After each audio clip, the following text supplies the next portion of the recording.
Olá, bom dia. Sejam bem-vindos à nossa reunião virtual para a apresentação dos resultados de 2025.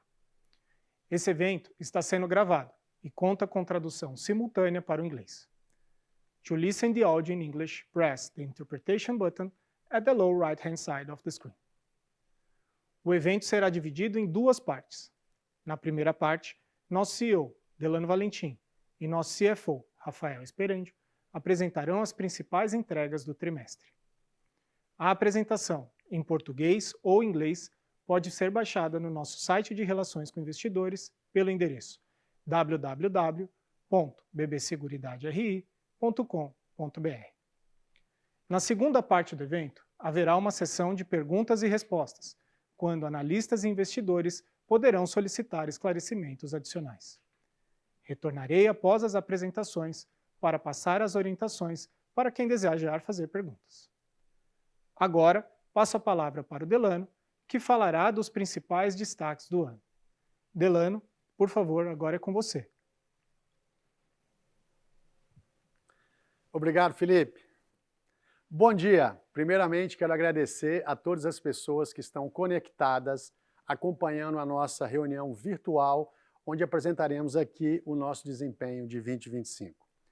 Dando início à apresentação, destaco que no ano atingimos um lucro líquido gerencial recorrente de 9,1 bilhões de reais, um recorde histórico, um resultado bastante robusto, crescendo 11,4% ano contra ano. Nosso resultado operacional, que representou quase 80% do lucro, cresceu 2,1% ano contra ano, com a sinistralidade atingindo o menor patamar da série histórica. Também tivemos contribuição relevante do resultado financeiro, que cresceu 61,3% depois de impostos. E toda essa robustez de resultados, aliada à alta capacidade de geração de caixa, nos permitiu aprovar 8,7 bilhões de reais de dividendos no ano, uma alta de 5,4% no volume de remuneração destinado aos nossos acionistas, montante equivalente a praticamente R$ 4,50 por ação referentes ao exercício de 2025. Os números na última linha foram espetaculares, apesar das mudanças regulatórias e da volatilidade que enfrentamos ao longo de 2025. No ano, implementamos melhorias significativas em nosso portfólio e abrimos novas frentes que elevam o patamar de oportunidades para crescimento futuro, à medida que iniciarmos um novo ciclo de crédito. Habilitamos o seguro prestamista para algumas linhas de crédito a micro e pequenas empresas, que anteriormente não eram elegíveis, e rapidamente habilitamos também a venda do produto para o consignado privado lançado em abril. Juntas, essas iniciativas geraram mais de R$500 milhão em prêmios. Passamos a operar também com seguro prestamista na carteira de consórcio do BB. Em pouco tempo, tivemos cerca de 11 mil propostas, o que representa cerca de R$88 milhões em prêmios durante a vigência dessas apólices. Mais importante que o volume inicial de negócios é a iniciativa de embarcar produtos de seguridade em uma indústria que tem apresentado um crescimento bastante consistente nos últimos anos. E na linha de aumentar a resiliência do nosso negócio e contribuir com a saúde financeira do nosso cliente, nós alcançamos R$2,3 bilhões em reserva de previdência dadas como garantia de crédito. Esse é um instrumento muito importante que permite, caso algum cliente passe por uma necessidade financeira momentânea, que ele não precisa obrigatoriamente se desfazer das suas reservas de longo prazo, mas sim oferecê-las como garantia e conseguir condições muito mais vantajosas de crédito para enfrentar alguma situação momentânea. A melhoria da experiência do nosso cliente está no centro da nossa estratégia. E trago aqui alguns indicadores que apontam que estamos no caminho certo. O NPS cresceu quase 4 pontos no período e as reclamações recuaram 20%, igual o churn que reduziu 5%. Em 2026, seguiremos com o objetivo de melhorar a experiência e nos fazer presentes para nossos clientes de acordo com a sua conveniência e necessidade, para expandir, reter e rentabilizar cada vez mais a base de clientes do Banco do Brasil. Temos um roadmap de novos produtos e melhorias de jornadas que habilitam potencial significativo de faturamento ao longo do tempo, assim como fizemos no ano passado. Estamos buscando uma gestão mais integrada entre as empresas do grupo, para sermos mais eficientes em tudo que fazemos e termos uma visão única do nosso cliente e da forma de nos relacionar. Ao longo do ano, esperamos ir apresentando aqui as novidades e temos convicção de que, se implementarmos tudo o que estamos nos propondo a fazer, temos potencial de elevar ainda mais nossa capacidade de geração de valor. Finalizo aqui a minha fala e passo a palavra para o Rafael, que dará mais detalhes do resultado e de nossas projeções para 2026. Muito obrigado. Obrigado, Delano. Bom dia a todos. Começando aqui, detalhar um pouco do nosso número quarto trimestre e do ano de 2025. Tivemos aqui no quarto tri um lucro de 2,3 bilhões de reais, crescendo 5% em relação ao quarto tri de 2024. No ano, como o Delano falou, crescimento de 11%, um lucro de 9,1 bi, só não foi maior por conta daquele efeito de descasamento temporal na atualização de ativos e passivos dos planos de benefício definido, né? Em dezembro, o IGPM deflacionou 0,01%, né? Isso acabou impactando ali o ativo, o passivo sempre atualizado com mês de defasagem, ele acabou sendo atualizado por IGPM positivo de 0,27. Tá? Então, por isso, encerramos um ano com 61 milhões. Como os senhores sabem, isso aqui, à medida que a curva estabilize ou inflexione, ele se reverte esse resultado, ele soma zero no tempo. O desempenho operacional foi muito bom, vou detalhar na próxima página, mas o principal driver aqui de crescimento, seja no trimestre, ano contra ano, no acumulado, foi o resultado financeiro. O financeiro aqui cresceu no quarto trimestre mais de 80%, ano contra ano, 61% no acumulado, se consolidando aqui com uma participação entre 20% a 25% do nosso lucro. Aqui eu detalho um pouco do lucro do ano, dos principais componentes, operacional e financeiro, um crescimento de 1 bilhão de reais. O operacional agregou aqui 142 milhões de reais de crescimento, muito puxado pelo prêmio ganho retido, aqui carrego, principalmente do prestamista, carrego contábil de vendas de períodos passados, 2 a 3 anos. Né? Mesma coisa aqui na corretagem, sinistralidade, outro ponto positivo, né? Nós temos acompanhado aqui, ao longo dos trimestres, a gente viu a sinistralidade sempre surpreendendo positivamente, não foi diferente no quarto tri, agregou 95 milhões de reais para o operacional, taxa de gestão agregou 38 milhões, aqui crescimento de saldo, sendo o principal driver de crescimento para a taxa de gestão, uma parte desse crescimento aqui compensado pelo aumento de despesas. Tá? O financeiro aqui, quebrando ali nos principais componentes, financeiro adicionou 789 milhões, boa parte desse crescimento veio por crescimento de volume e taxa média, aqui basicamente Selic. Descasamento temporal, nós perdemos 70 milhões em relação ao ano passado, e a marcação a mercado, em 2025, tivemos uma marcação positiva de 18 milhões, enquanto em 2024 a marcação foi negativa em 188. Então, um crescimento muito forte, né? Quase 800 milhões de crescimento de resultado financeiro. Detalhando aqui operação a operação, começando a operação de seguros, prêmio emitido 3,8 bilhões, uma queda de 11% ano contra ano, 9% no acumulado. Aqui muito sensibilizado, né? Nós temos acompanhado ao longo do ano por conta do desempenho, principalmente das linhas vinculadas ao desembolso de crédito, natural por conta da taxa Selic é 15%, isso gera uma dificuldade adicional para a colocação do produto, né? O produto ele consome uma parte da margem de crédito do cliente, uma taxa elevada, sobra menos espaço ali para a colocação, principalmente do seguro prestamista, né? Quando a gente olha na ótica do prêmio retido, 9% de queda ano contra ano e 4% no acumulado, aqui muito menor do que a queda no prêmio emitido, principalmente porque aqui na ótica do prêmio retido a gente minimiza um pouco o efeito do agrícola, que foi a linha que mais sofreu ao longo de 2025. Algo como 23% a 24% só desse prêmio retido na companhia, então no prêmio retido acaba sentindo menos do que no prêmio emitido total. Isso fica evidente aqui quando a gente avalia linha a linha, né? Fica claro que as linhas mais dependentes de crédito acabaram tendo um ritmo de queda superior às linhas que não dependem da originação de crédito. Tá? Principal destaque aqui, residencial crescendo 14% no acumulado do ano contra ano no quarto tri. O VIR aqui, quando a gente olha no desempenho no acumulado, bem em linha com a deflação de 1% do IGPM. Falando sobre a qualidade desse resultado, a gente observa aqui uma ligeira piora no índice combinado, mas por um bom motivo aqui, né, boa parte vindo do aumento da comissão por conta da mudança de mix. Sinistralidade, quando a gente olha no ano contra ano, tem um leve aumento, mas ela foi excessivamente baixa no quarto tri do ano passado.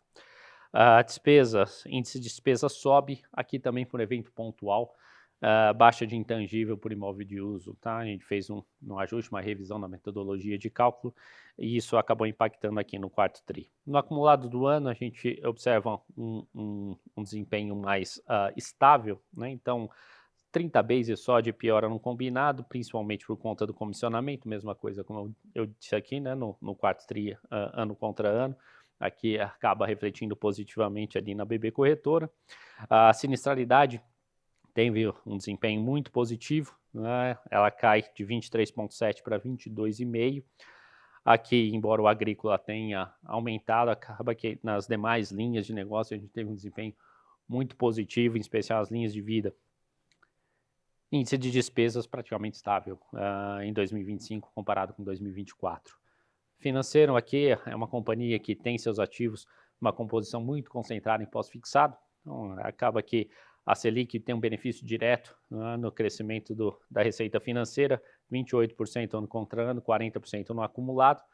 Quando a gente observa que seja no aumento do prêmio ganho e o crescimento do resultado financeiro, impulsionam lucro, crescimento de 2% ano contra ano, 10% no acumulado, lucro recorde da companhia, 4,9 bilhões de reais. Operação de previdência, aqui uma queda de 37% na arrecadação ano contra ano, 24% no acumulado, aqui bastante sensibilizado pela mudança na regra, incidência de OF nos aportes acima de R$300 mil no segundo semestre do ano passado. A partir desse ano, esse limite sobe para R$600 mil. Então, algo que não era previsto, nós tivemos que nos readaptar à maneira como a gente trabalha o recurso do nosso cliente, né, dependendo do fluxo de caixa. Então, acabou que sensibilizou bastante o nosso desempenho em termos de captação. A gente observa aqui, embora uma queda substancial do índice de resgate, 160 basis points aqui, quarto tri ano contra ano, ainda assim a captação líquida ela foi 6 bi negativa contra 1 bi negativo no quarto tri do ano passado, principalmente porque, mesmo com a redução de resgates, não foi suficiente para compensar a desaceleração da arrecadação. No ano, o resgate subiu 50 bases, mas ainda dentro de um patamar ali relativamente baixo, mas a mesma coisa aqui, né? O fato da arrecadação ter caído 24%, acaba que a captação líquida foi negativa em 15 bi contra 7 bi positivo no ano passado, mesmo com um índice de resgate muito parecido. Reservas crescendo 9% em 12 meses, e aí é o que explica, basicamente, todo o crescimento da receita com taxa de gestão, 5% ano contra ano, 5 bases aqui, 0,05 ponto percentual de queda na taxa de gestão média por conta de mix, é o que a gente tem acompanhado nos últimos 2 anos, com esse nível de taxa de juros, a aversão a risco permanece, o cliente prefere alocar boa parte do seu portfólio em renda fixa, isso implica em redução da taxa média de gestão, o mesmo se reflete aqui no desempenho acumulado do ano, crescimento de 2% na receita, e aqui 0,05 pontos também de redução na taxa média. A Brasilprev foi uma companhia que teve um desempenho em termos de receita, né, de despesa muito bem comportado.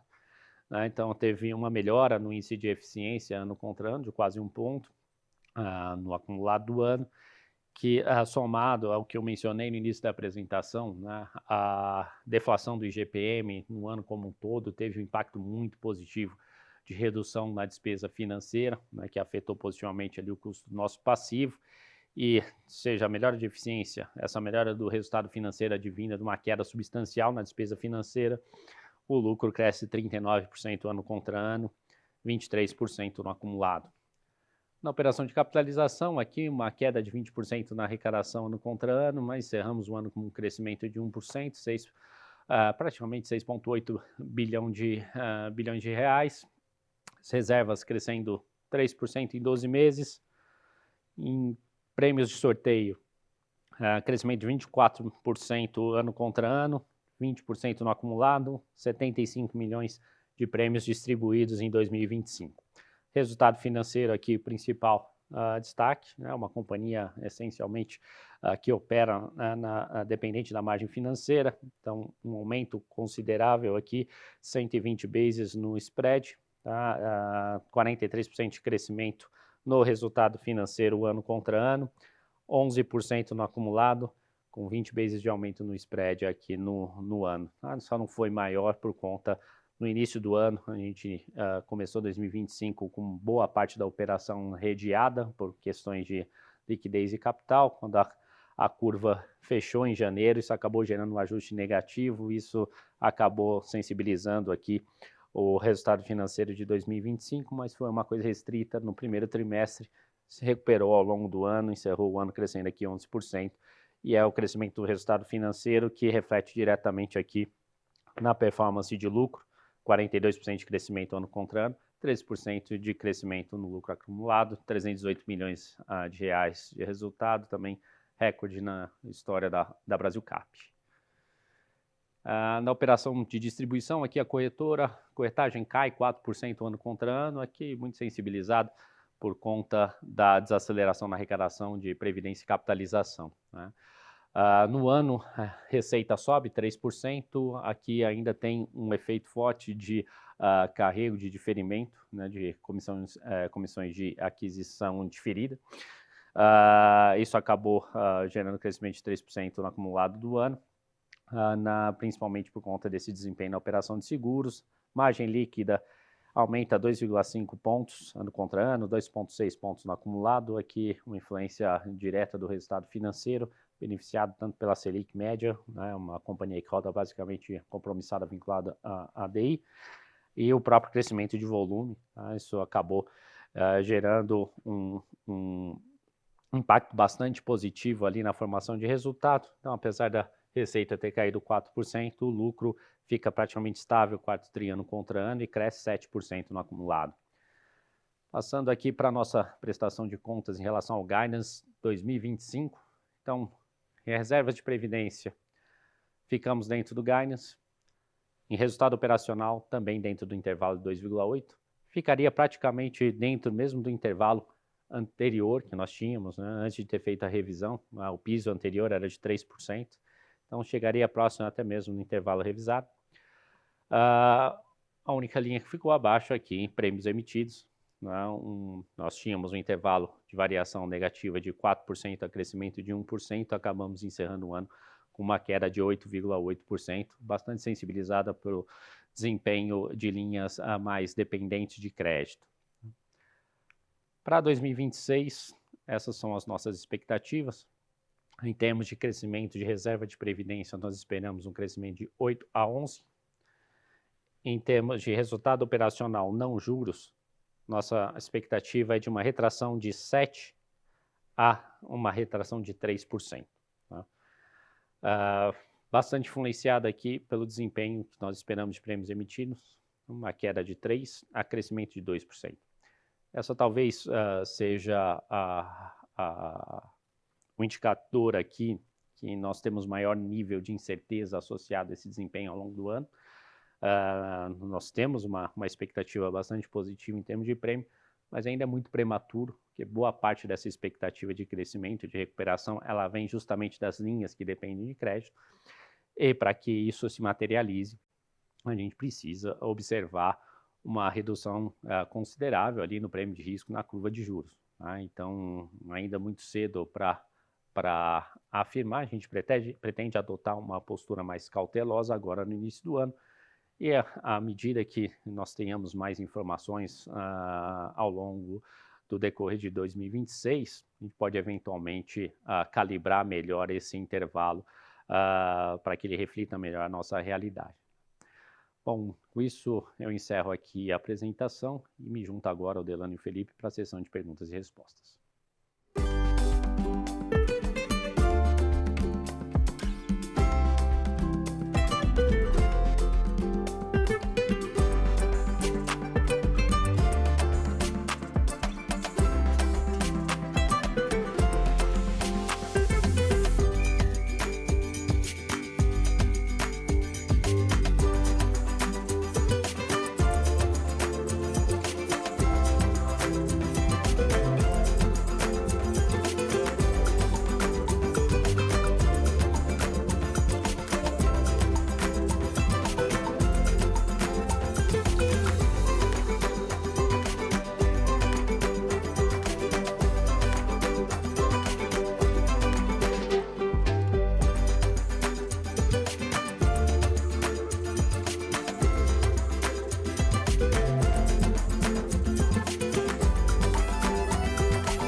Olá, voltamos para a nossa sessão de perguntas e respostas.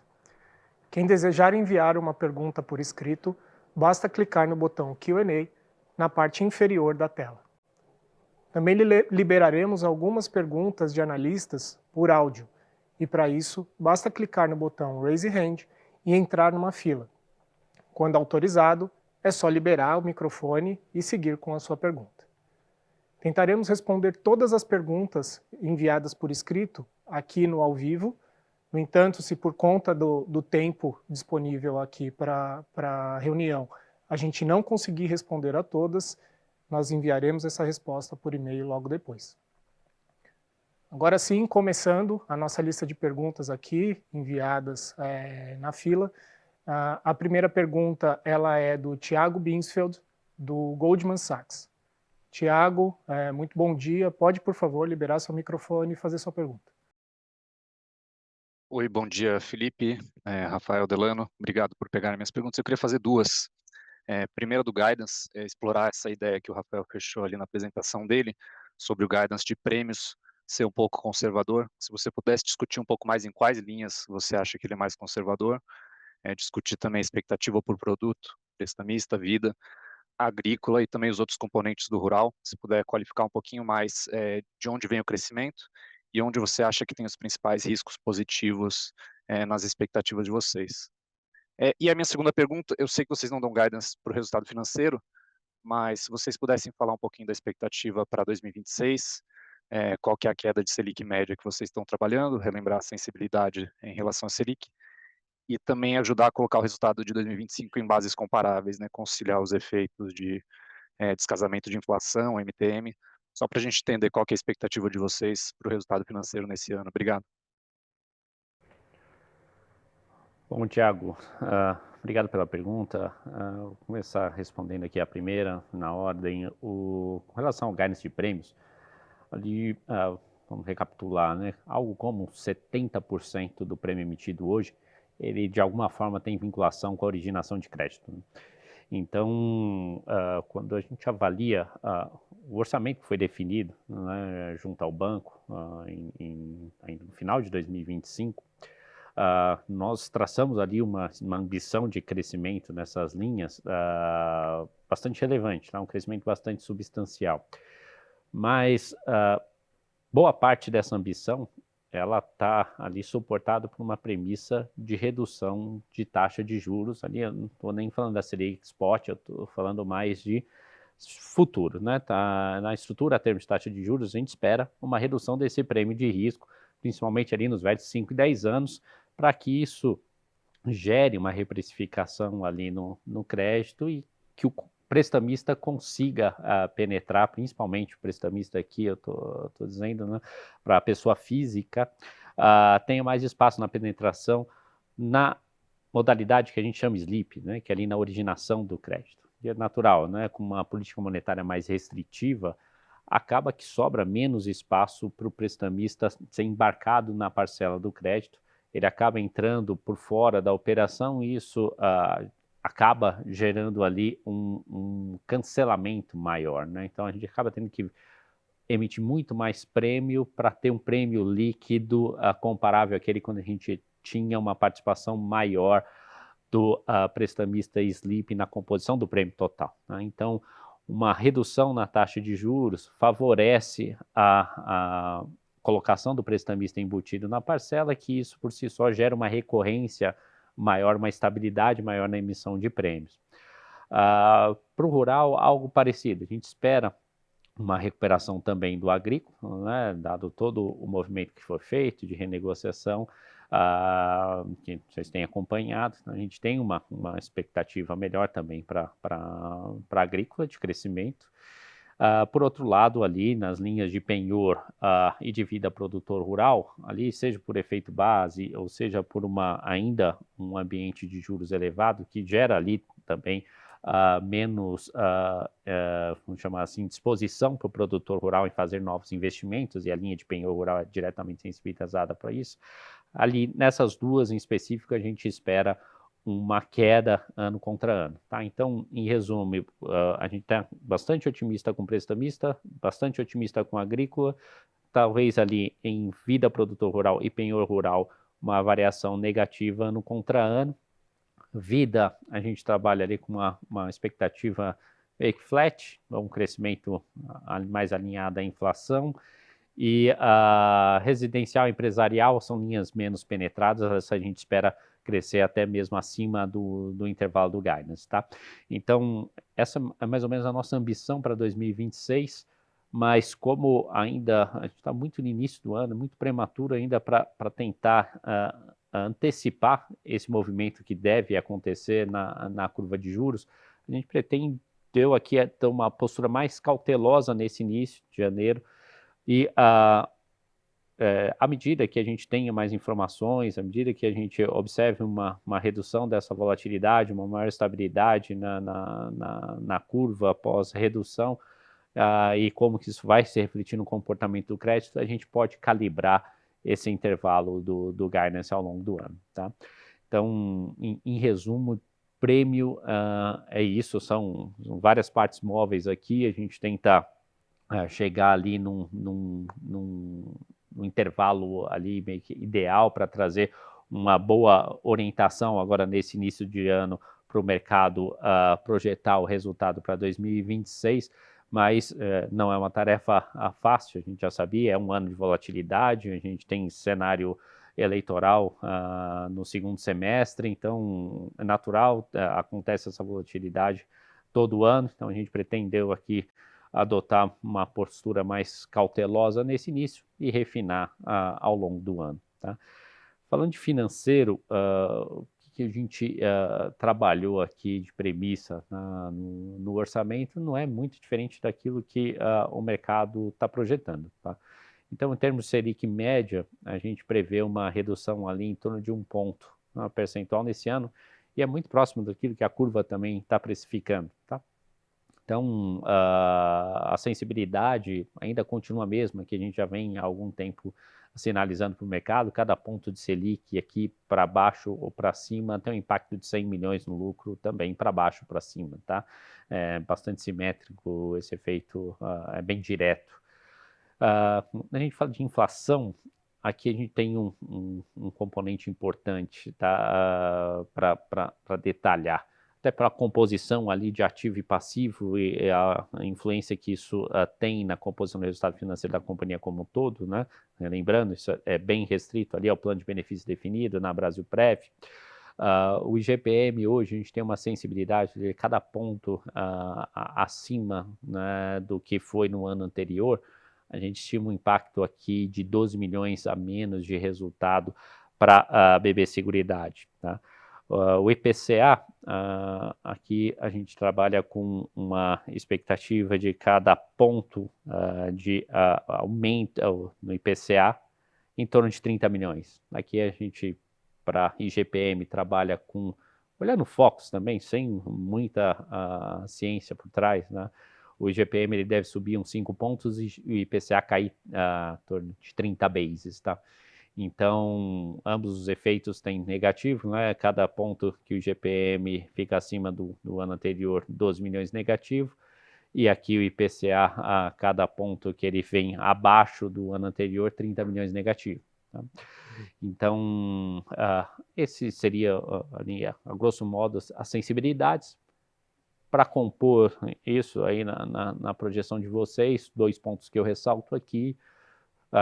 Ali na apresentação a gente sinalizou, tivemos 18 milhões positivos de marcação a mercado, aí fica a critério de cada um projetar o que deve ser marcação ao mercado em 2026, né? A gente assume zero sempre, a gente adota uma postura bastante conservadora para orçamento.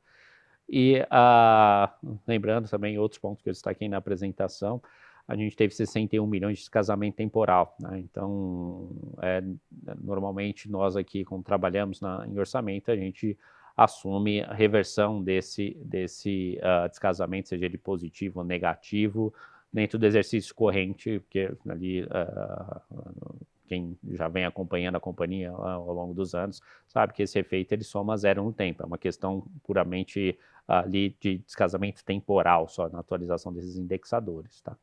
Então, essas seriam ali as principais variáveis que a gente leva em consideração na projeção de resultado financeiro. Tá bom, obrigado, Rafael, pelas respostas. Se eu pudesse só fazer um follow-up na sua primeira resposta, um eventual processo de revisão de guidance, como que seria tomada essa decisão ao longo do ano? Porque eu entendo que tem alguma sazonalidade no agrícola, especialmente que o segundo semestre é mais forte. Se isso poderia ser uma decisão mais tomada ao final do ano, ou se eventualmente, se, digamos, o prestamista começar o ano mais forte, vocês poderiam até antecipar essa decisão? Enfim, só entender como é que vocês pensam sobre a distribuição do crescimento do guidance ao longo do ano. Thiago, hoje eu diria que nós estamos mais sensíveis a qualquer tipo de revisão de guidance no desempenho que a gente vai observar no prestamista, até mais do que no agrícola, tá? O agrícola é uma linha importante, sem dúvida, mas boa parte desse risco é cedido em resseguro, né? Hoje a gente deve ceder em torno de 3/4 desse risco para resseguro. Então gera uma certa volatilidade ali na primeira linha, mas para a formação do resultado final não é tão sensível assim como é o prestamista, né? Então, eu diria que hoje a gente está monitorando mais de perto até mesmo o desempenho do prestamista do que o agrícola. Tá bom, obrigado, Rafael. Obrigado pela pergunta, Thiago. A gente tem uma outra pergunta aqui, a próxima, da Maria Luísa Guedes, do Banco Safra. Maria Luísa, por favor, pode abrir o seu microfone e fazer sua pergunta. Bom dia, pessoal. Bom dia, Delano, Sperênio, Felipe. Obrigada por pegar minha pergunta.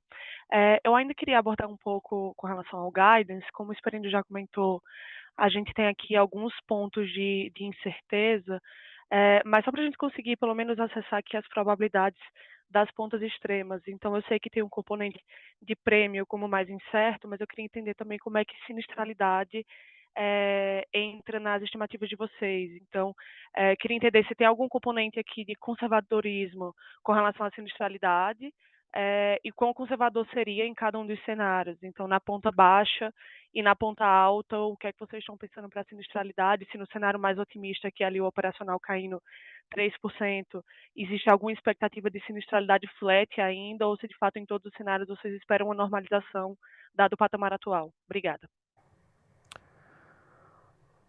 Bom, Maria Luísa, obrigado pela pergunta. Falando de sinistralidade aqui também, a gente tem um componente ainda de incerteza também bastante relevante, né? Ainda muito cedo para tentar antecipar impacto de clima, tá? Então, hoje, dentro do intervalo que nós trouxemos de resultado operacional ali no guidance, a gente assume uma piora de sinistralidade em relação a 2025. Então, quando a gente avalia início do ano, né, os dados que nós temos até final de janeiro, essa piora tem se materializado em termos de frequência e severidade? Não, tá? Então, tanto frequência como severidade, por enquanto, abaixo daquela que a gente observou em janeiro. Variável de certeza aqui, e tem uma certa relação, né, talvez mesmo você mencionou a questão do prêmio emitido, né, no cálculo do índice de sinistralidade, a gente tem um componente no denominador de prêmio ganho. Tá? Então, acaba que, apesar da frequência e a severidade estarem menor do que a gente observou em 2025, a gente ainda tem uma certa incerteza de como vai se comportar o prêmio ganho. Tá? Se o prêmio ganho se comportar em linha com o esperado, a gente deve observar, pode até observar uma sinistralidade flat ou a redução em relação a 2025, né, ao longo de 2026, o que geraria até um certo upside para o guidance de operacional, tá? Mas, por enquanto, ainda é cedo, a gente preferiu adotar uma postura mais cautelosa agora no início do ano, porque clima é uma variável muito difícil da gente antecipar, tá? Perfeito. E aí, só para a gente tentar entender aqui, então, é só um follow-up, esse cenário de sinistralidade flat, então, traria um upside para qualquer um dos ranges do guidance. E quando a gente pensa aqui numa piora, óbvio, é incerto, mas faz sentido pensar, sei lá, numa piora de 200 base points, que seria uma convergência gradual para a média histórica? Pode ter um upside para o guidance de resultado operacional, tá? Mas só reforçando, não necessariamente só o comportamento de aviso de sinistro, de frequência e sinistralidade, mas a gente precisa também observar um comportamento positivo no prêmio ganho, tá?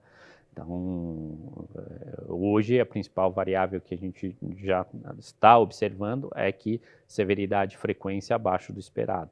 Mas, primeiro, a gente precisa um pouco mais de tempo para ver a que nível isso se estabilize e que nível de prêmio ganho a gente vai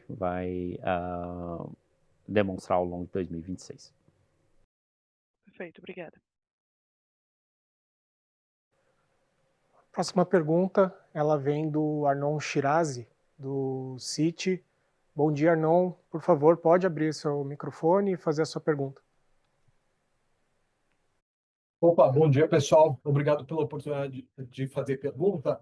Minha dúvida também é em relação ao guidance, tá? Ficou super claro aí a questão do crescimento de prêmios para 2026, agora também com a resposta em relação à pergunta da Maria em relação à sinistralidade, mas aí ainda a gente vê no resultado operacional, né, uma queda de menos 7 a menos 3% esperado para 2026. Eu queria meio que entender de onde está vindo essa queda, tá? Eu entendo que a questão do prêmio que seja emitido esse ano vai pesar mais para os próximos anos, pelo reconhecimento desse prêmio. Então, para entender se essa queda está vindo de um top line menor, vindo das originações de 2025, entendo que a sinistralidade tem um papel importante ali, como foi explorado agora, mas o que mais está contemplado aí nessa menor expectativa de resultado operacional? Vem de despesa administrativa ou tem algum outro fator aí que também não estamos discutindo aqui? Obrigado. Bom, Arnon, obrigado pela pergunta. Com relação a essa variação negativa, você abordou muito bem aqui quando você estava elaborando a sua questão, tá? Tem um componente relevante dessa queda de operacional que advém do desempenho, né, daquela variação negativa que nós mostramos durante a apresentação, a queda de 8%, quase 9% no prêmio emitido de 2025. Então, isso acaba gerando menos carrego de prêmio ganho para 26, né, afetando a seguradora, mas também afeta a corretora, né, também pela geração de receita de comissões. Né? Tem um componente ali que ainda é bastante relevante de comissões a apropriar, né?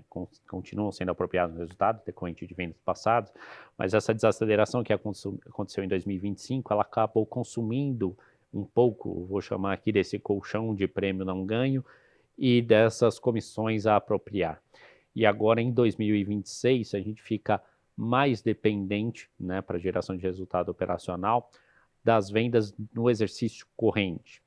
E aí a gente tem uma variabilidade, não vou entrar muito no detalhe aqui, porque são infinitas possibilidades, mas se eu tenho uma originação mais concentrada no prestamista, eu gero menos resultado agora no exercício corrente, então eu vou contribuir menos com o operacional de 2026 e eu gero mais resultado de períodos futuros.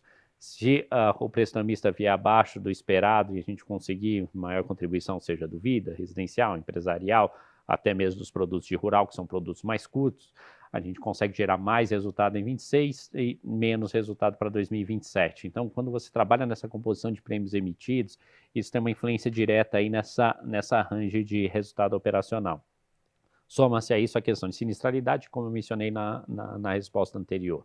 A gente extrapolou aqui uma sinistralidade mais alta, projetou ali dentro do resultado operacional essa sinistralidade mais alta, em especial ali no segmento rural, e fizemos um estresse ali em uma ou outra linha de negócio, tá? Então, isso também acaba sensibilizando o resultado operacional e trazendo essa variação em relação a 2025 para o território negativo, tá? Então, eu diria, hoje são essas as principais variáveis, né? Sinistralidade mais alta e ali no prêmio ganho, o que a gente está trazendo de arrasto do desempenho de 2025 e como a gente trabalha na composição de emissão de prêmios em 2026, se eu trago mais resultado para o período presente ou se eu deixo mais resultado para o período futuro, tá? Então, isso é o que está compondo aquela range de resultado operacional. Tá ótimo, super claro. Obrigado. Obrigado, Arnon. A próxima pergunta ela é do Caio da Prato, do UBS. Caio, por favor, pode abrir o microfone e fazer sua pergunta. Bom dia, pessoal. Bom dia, Felipe Sperendio, Delano. Eu queria também, acho um pouco relacionado aqui ao guidance, Sperendio acabou de mencionar um pouco sobre os efeitos da Brasil Seg, né? Tanto que também tem efeito na corretora, mas eu queria explorar um pouco mais os efeitos que vêm da Brasil Prev também. Tá? A gente viu uma queda relevante das contribuições, né, ao longo do fim do ano de 2025 por conta dos efeitos do IOF, mas não foi o ano cheio ainda, né? Então eu queria entender quais efeitos que isso aqui pode trazer para a receita de corretagem de vocês, pensando em 2026. Qual que é o cenário que vocês estão contemplando aí no guidance de queda de contribuição ao longo de 26? E como é que vocês estão vendo esse cenário daqui para frente? Que ações que vocês têm tomado? Se existe algum tipo de campanha? A gente viu alguns players oferecendo cashback de UF, por exemplo, para tentar mitigar um pouco desses efeitos. Então, se puderem dividir um pouco mais como é que está a estratégia da companhia para esse começo do ano, se a gente pode começar a ver algum tipo de recuperação e a expectativa para o ano cheio também. Obrigado. Bom, Caio, obrigado pela pergunta. Em termos de premissa ali por trás do crescimento de reservas, né? A gente tem ali uma expectativa de crescimento na arrecadação, tá? E ali no piso a gente assume até uma queda em relação a 2025. Nosso entendimento é que 2025 foi um ano bastante estressado, né? A questão da incidência de OF era algo que nós não estávamos preparados, né? Foi uma surpresa ao longo de 2025 e nós tivemos que revisar a maneira como nós captamos recurso de previdência. Tá? Então, ao longo do segundo semestre de 2025, né, a área comercial aqui da VV Seguridade, junto com as áreas comerciais de clientes do banco, fizeram uma revisão, né, bastante profunda no modelo de captação de previdência e desenharam uma estratégia de captação ao longo de 2026, uma vez que agora já é sabido que a gente tem assim, a incidência de OF nos aportes acima de R$600 mil. Então, a gente inicia o ano 2026 já preparado para esse novo ambiente. Por isso que nosso entendimento é que 26, em termos de arrecadação, ele deveria ser um ano melhor do que nós tivemos em 2025. Tá? Então, essa é assim, uma visão mais geral. Paralelo a isso, a gente também trabalha, né, com uma melhora até do índice de resgate. A gente observou isso acontecendo ao longo no final de 2025. A gente trabalha com uma melhora do índice de portabilidade também. A gente observou uma melhora substancial desse índice ao longo do quarto trimestre, né, e é o mesmo padrão de comportamento que tem se observado no início já de 2026. Então, hoje a nossa cabeça para a Previdência está mais otimista do que a gente estava em 2025, que foi um ano de muitas incertezas, né, de diversos impactos, surpresas que a gente acabou tendo que se reinventar, né, ao longo do segundo semestre de 2025, mas a gente inicia 2026 já bem mais preparado. Tá legal, tá claro. E só se eu puder fazer um follow-up, do ponto de vista da taxa de gestão, a gente continua vendo algum ritmo de queda, né? Só queria entender o que dá para esperar para 2026 e quão perto a gente está, talvez, de um nível mais normalizado, vai, de taxa de gestão, dado que a gente já teve algum shift aí dos seus produtos de previdência. Cara, assim, se o cenário que nós projetamos se materializar, qual que é o cenário que nós projetamos, né? De uma redução sustentável da taxa de juros, uma redução no prêmio de risco na estrutura a termo, isso por si só, né, ele deve reduzir um pouco a aversão a risco por parte do cliente, tá? Então, esse cenário se materializando, a gente deve ter um pouco mais de oportunidades para rever a alocação, né, assim como nós fizemos lá em 2021, 2022, rever a alocação de recursos dos nossos clientes e agregar um pouco mais de risco, aumentando a exposição à bolsa, aumentando a exposição a riscos de crédito, tá? Então, se esse movimento se materializar, a gente deve observar uma desaceleração nessa queda da taxa de gestão, tá? Mas hoje, com as informações que a gente tem disponíveis, assumindo que esse ano é um ano de volatilidade, mais uma vez, né? Não deve ser, não é um ano comum, então nós estamos com esse cenário na cabeça, mas assumindo que boa parte desse benefício a gente vai se apropriar de 27 em diante, tá? Então, por enquanto, por conta dessa volatilidade, a gente sabe que o nosso cliente é muito avesso a risco, a gente sabe que principalmente na renda fixa, o cliente não tolera a volatilidade, taxa de retorno, então a gente prefere adotar uma postura um pouco mais conservadora em 26 e revendo essa alocação de forma bastante cautelosa ao longo desse ano, para se apropriar dos benefícios nos exercícios seguintes, tá? Por enquanto é isso que nós temos em mente. Tá legal, super claro. Obrigado. Obrigado, Caio. A próxima pergunta ela é do Marcelo Mizrahi, do Bradesco BI. Bom dia, Marcelo. Por favor, pode abrir o seu microfone e fazer a sua pergunta? Tudo bem, pessoal? Obrigado pela oportunidade. Queria perguntar duas coisas, né? A primeira, sobre a dinâmica da sinistralidade, né? Vocês disseram e a gente viu em várias linhas de sinistralidade com uma dinâmica melhor, né? Seja no Vida, seja no Agro. Enfim, queria saber se vocês... Entendi que, assim, existe um risco, talvez, do Guidance ter um upside aqui na sinistralidade, então embutido já está uma piora. Queria saber da sinistralidade que veio no quarto TRI, qual produto parece que está parece uma dinâmica mais recorrente, né? Se é mais vida, se é, enfim, qual outro. E a outra pergunta é o seguinte, a gente pega o número, né, o guidance, né, coloca nos nossos números para 2026, a gente tem uma indicação de que você pode ter uma queda de lucro em 2027, né? Faz sentido isso para vocês ou é muito cedo para falar isso, né? Até tem, né, queria saber, assim, se já dá para ter visibilidade com isso, eu vejo que vocês estão oferecendo produtos novos, né? Acho que até no agro tem uma história de produtos novos ali para penetrar no CPR.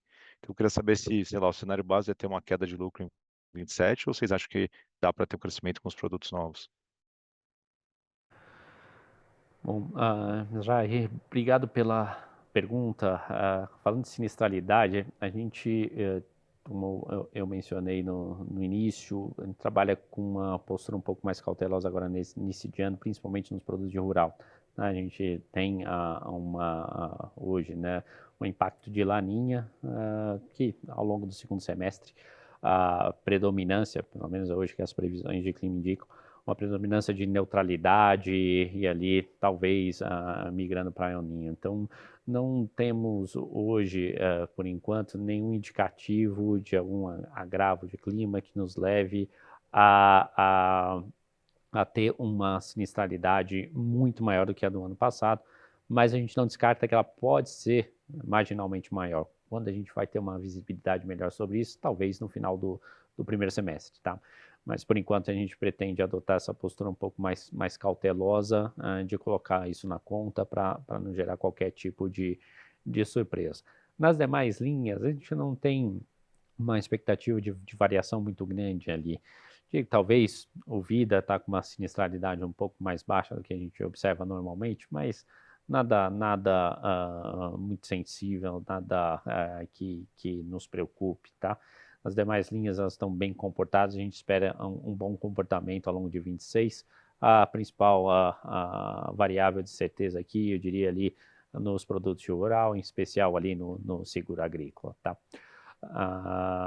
Bom, para 2027, foi só a segunda questão, de que ainda é muito cedo para falar, e o desempenho de 27 ele vai acabar dependendo muito do desempenho de 2026, não só ali na parte de crescimento de prêmios, mas como eu mencionei anteriormente, na própria composição desses prêmios, né?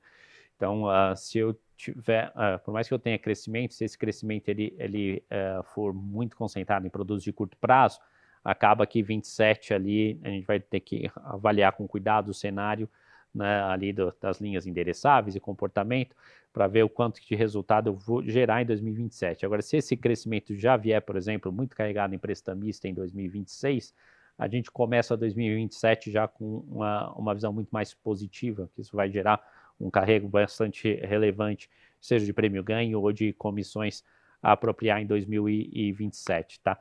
Então, ainda é bastante prematuro para fazer qualquer avaliação desse tipo. E soma-se a isso a própria questão do financeiro, né? Se de fato esse cenário se materializar de fechamento da estrutura termo, redução desse prêmio de risco, a gente deve observar as linhas de crédito acelerando mais, aí talvez um desempenho um pouco mais neutro em 27 e mais forte para 28, tá? Até porque o financeiro, como vocês conhecem bem, o impacto de uma redução de juros ele é meio que imediato no resultado, tá? E ao longo de 26 a gente está trabalhando com essa expectativa de redução mais gradual. Se ela for mais forte, ela vai pesar no financeiro de 27, mas vai gerar um resultado de mais qualidade de operacional mais para frente, mas isso vai acabar carregando mais 28, talvez 29, tá? E menos 27. Então, são diversas partes móveis e ainda a gente tem muita incerteza associada a todas elas, por isso que é difícil a gente projetar 2027 ainda, tá?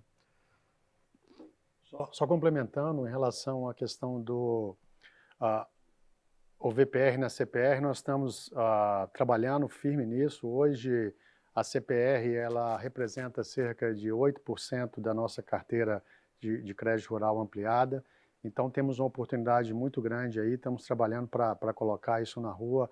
Temos aí uma expectativa, não só com o VPR, mas com todos os lançamentos de produtos e serviços que estão planejados para 2026, algo aí em torno de 1 bilhão de incremento de prêmios emitidos, não nesse ano, mas ao longo do tempo, e é sim aí uma das novidades que a gente quer explorar aí durante o ano.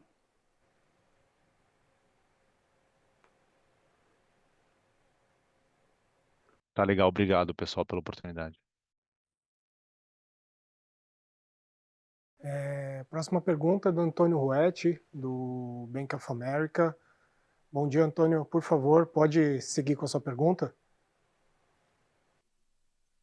Bom dia, pessoal, tudo bem? Muito obrigado aqui pelo tempo de vocês.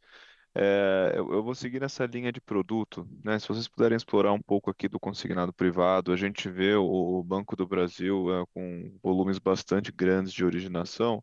Se vocês puderem explorar um pouco como é que é o processo de venda aqui, se já estão vendendo, como que funciona a plataforma, por dentro, por fora do banco, seria ótimo. E dando sequência a essa também, para outros produtos, né? Então, vocês mencionaram um roadmap para o seu portfólio durante a apresentação. Se vocês puderem dar um pouco mais de detalhes nisso, seria ótimo. Muito obrigado. Obrigado você, Antônio, pela pergunta, pela oportunidade. Já mencionei aqui o VPR na CPR, falando sobre o o consignado privado é por dentro. Nós conseguimos aí em 2025 rapidamente desenvolver essa solução para poder explorar essa oportunidade que nós tínhamos. Para 26 nós temos aí uma expectativa bastante grande de continuar operando. Como o Rafael mencionou, o desembolso do crédito ele está muito atrelado à questão do ciclo de juros, então a gente depende aí de como vão ficar as taxas para a gente aumentar o desembolso e naturalmente a colocação de seguros. Mas nós temos outras linhas aí, quando nós falamos do nosso roadmap para 2026, nós temos outras linhas que a gente vai explorar. No rural tem alguns segmentos que a gente ainda não explorou, tem áreas não financiadas que a gente está colocando. Na parte prestamista também nós temos uma carteira muito grande de comércio exterior que hoje a gente não explora. Nós temos alguns segmentos dentro da PJ, como a gente mostrou, como eu mostrei recentemente aqui na apresentação de 2025, que nós tivemos aí no Pronamp, em outras linhas que nós ainda não explorávamos em 2025, porque não eram públicos elegíveis, agora nós estamos explorando, e vem outras novidades por aí. Tanto na parte de danos também, a gente tem trabalhado não só para uma maior penetração em segmentos que hoje a gente acredita que tem um espaço para a gente incrementar os negócios, mas temos trabalhado muito também na revisão das nossas jornadas, como que a gente pode facilitar não só o dia a dia da rede das agências do Banco do Brasil, mas também no digital, como que a gente pode favorecer essa jornada para que o próprio cliente possa se servir. E aí eu estou falando em todos os ramos, todas as empresas, como que nós podemos favorecer isso. À medida que o ano for transcorrendo, as novidades forem sendo entregues, a gente vai relatar para vocês aqui, não só o que nós já experimentamos, como a expectativa de futuro para 2026 e também para os próximos anos.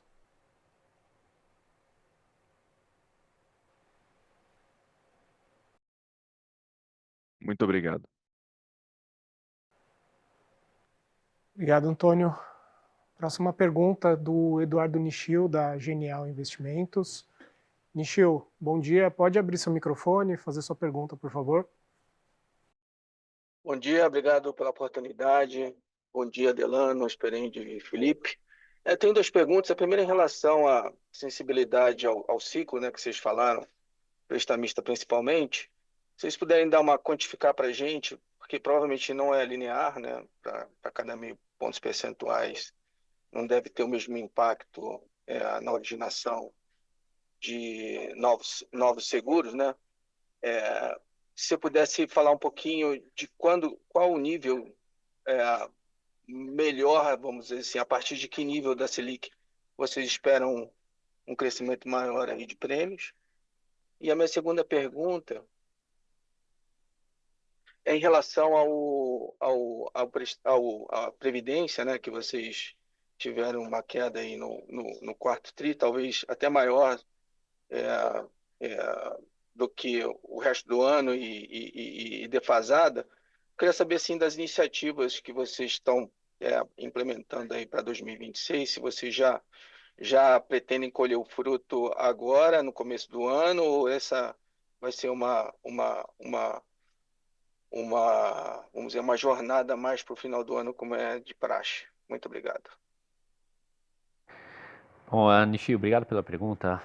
Em relação à prestamista, assim, tem algumas, eu vou tentar dar alguns números, né, para ver se eu consigo responder a sua pergunta de forma satisfatória. A Selic a 15, hoje, ela reduziu ali de forma considerável a penetração na carteira. Natural, como mencionei ali anteriormente, acaba que com a taxa mais alta, você diminui um pouco a velocidade da originação, da renovação, né, renegociação de operações, e isso por si só, né, com uma taxa mais elevada, sobra menos espaço ali da parcela do crédito para incorporar o seguro. Então, a gente teve uma redução hoje da ordem de 4 a 5 pontos percentuais durante esse último ciclo de alta da Selic, que elevou a taxa para 15%. Tá? Então, a expectativa é de retomada, à medida que a taxa de médio e longo prazo ela se reduza, que o banco incorpore isso na precificação, e aí, quando isso acontecer, a gente acaba tendo mais espaço para a colocação do seguro prestamista embutido na originação do crédito, que é o produto mais recorrente, mais sustentável. Tá? O que a gente está vivendo aqui nesse momento, ele não é muito diferente ali, né, do que já aconteceu no passado. Né? Então, é natural, a taxa sobe, há uma desaceleração ali na originação e penetração, a gente tem ali um espaço menor na penetração do seguro prestamista na pessoa física. A mesma coisa no pessoa jurídica, só que pessoa jurídica ele acaba sentindo de forma mais rápida, porque é um portfólio mais curto, a gente está falando ali essencialmente na linha de capital de giro. Tá? Então, também essa redução ali no saldo, a gente observou ali um volume muito expressivo de cancelamento da operação de seguro prestamista, que acabou aqui em 26, como o Delano mencionou, a gente conseguiu compensar isso de alguma forma, abrindo novas linhas, né? Já que o movimento estava dado, quando a gente ampliou o portfólio endereçável nas linhas de Pronamp, EPA, QFGI, consignado privado, isso acabou compensando de alguma forma essa desaceleração, tá? Mas é bastante difícil criar uma sensibilidade à taxa, porque a gente são várias variáveis que impactam isso, né? Seja a composição entre pessoa física, pessoa jurídica, prazo, a taxa, né? São diversas variáveis. Quanto menor a taxa, obviamente melhor. Tá? Os anos que nós tivemos o melhor desempenho de prestamista foram claramente ali quando a Selic estava na ordem de um dígito médio. Né? Então, se isso voltar a se repetir, a gente vai ter um desempenho bastante forte, especialmente agora que o nosso portfólio endereçável aumentou. Tá? Só complementando, Eduardo, em relação à Previdência, o Rafael tinha mencionado anteriormente e nós trabalhamos muito forte aí no último trimestre para desenhar a estratégia para 2026, para, na verdade, antecipar 2026. 2026 para a gente começou no início de dezembro do ano passado, uma estratégia muito forte aí para ocupar o espaço que está limitado aí pelo IOF de R$600 mil por CPF para o próximo ano. A resposta foi muito boa, tem sido muito boa. Nós também estamos com promoções para poder atrair mais clientes e a ideia é diversificar essa carteira de clientes e trabalhar muito mais na recorrência do que nos aportes esporádicos, e isso tem também se mostrado uma estratégia acertada, e acredito que nós teremos um melhor desempenho agora durante 2026. Perfeito, muito obrigado. Vocês acham que para 26 a gente vai ter uma captação líquida positiva, ou pelo menos perto de zero ali, revertendo essa tendência de captação líquida negativa? Obrigado. Estamos trabalhando para isso, mas é muito cedo ainda, Eduardo, para a gente ter uma convicção de que nós vamos alcançar esse patamar. Estamos trabalhando forte nisso. Muito obrigado. Obrigado, Nichio. Próxima pergunta é do Carlos Gomes, do HSBC. Hi, Carlos. Good morning. You can unmute now and make your question, please. We're going to answer in Portuguese, okay? But you have the translation into English. Thank you so much, and thank you for taking the question in English. So two very brief questions. The first one is about the Previdencia contributions, the pension contribution.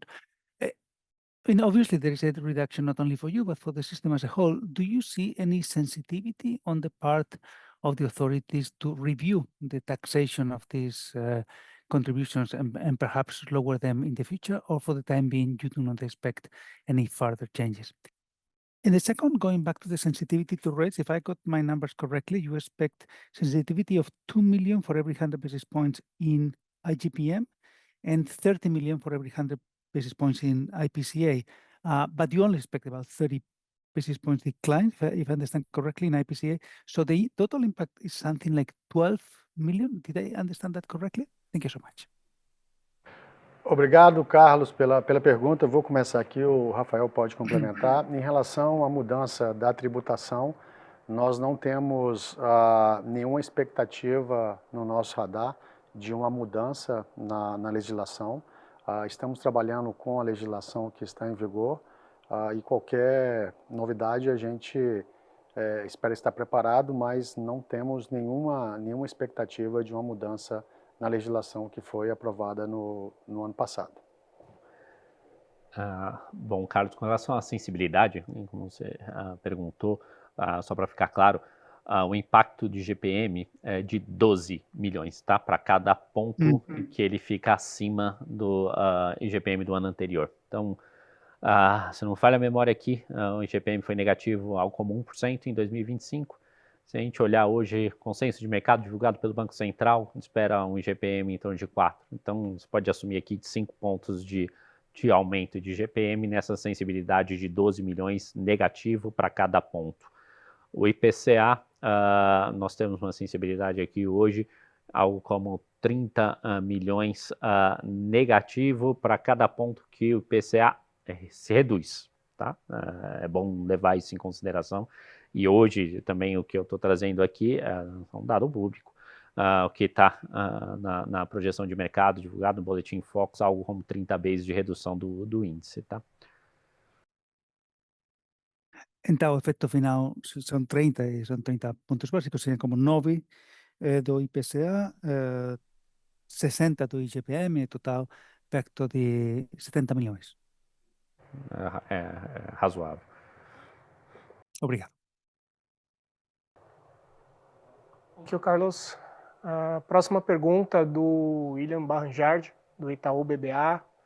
Obrigado pela pergunta, William. Pode abrir seu microfone, por favor. Bom dia, obrigado pela apresentação, pessoal. Queria voltar aqui num ponto que o Rafael falou na primeira pergunta, né? Rafael, você mencionou que o agrícola deveria melhorar em 26, pelo guidance que vocês estão projetando, e que, ao mesmo tempo, o vida e o penhor rural deveriam cair um pouco. Então, primeiro eu queria entender, né, de maneira rápida, os drivers por trás dessa expectativa, talvez alguma coisa relacionada a preço para o agrícola, né? Mas eu também queria entender, principalmente, se essa volta do agrícola deveria afetar de alguma forma a venda tanto do vida quanto do penhor rural, ou se são produtos completamente independentes. Bom, William, obrigado pela pergunta. Eu diria que hoje, em 2026, a nossa expectativa é que eles estejam mais independentes, tá?